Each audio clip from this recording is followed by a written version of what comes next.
Marie, mère de Jésus, pleine de grâce, aimée à travers les âges, et bénie pour toujours.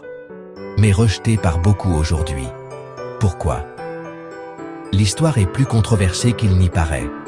Pendant plus de 1500 ans, Marie a été vénérée dans toute la chrétienté.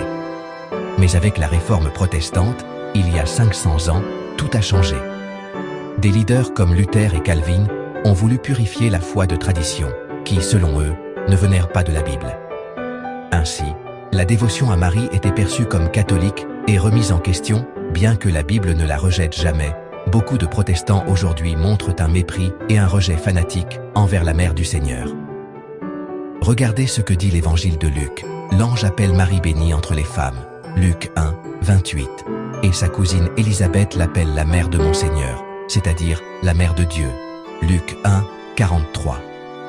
Alors pourquoi, si la Bible et 1500 ans de christianisme la vénèrent, l'exaltent, la respectent? Cependant, beaucoup de protestants ont hérité de la réforme, non seulement de la suspicion envers Marie, mais un rejet presque automatique.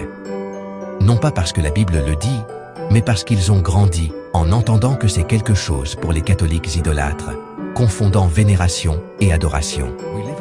En fait, le rejet de Marie est culturel, doctrinal, mais aussi bibliquement prophétique. Et le dragon fut irrité contre la femme, et il s'en alla faire la guerre au reste de sa postérité, à ceux qui gardent les commandements de Dieu et qui ont le témoignage de Jésus. Apocalypse 12, 17. C'est l'un des passages les plus puissants de l'Apocalypse, car il déclare clairement que la persécution du diable n'est pas seulement contre la femme, Marie, la mère du Seigneur, mais contre ses enfants, les chrétiens fidèles, l'Église. Cette réaction à des siècles de tradition est sans aucun doute un signe de notre temps.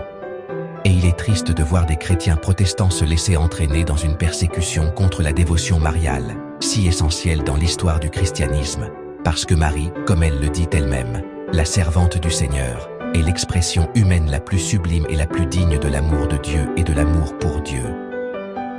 Alors je vous demande, le rejet de Marie, n'est-ce pas un rejet de la mère de Jésus elle-même? Est-ce vraiment chrétien?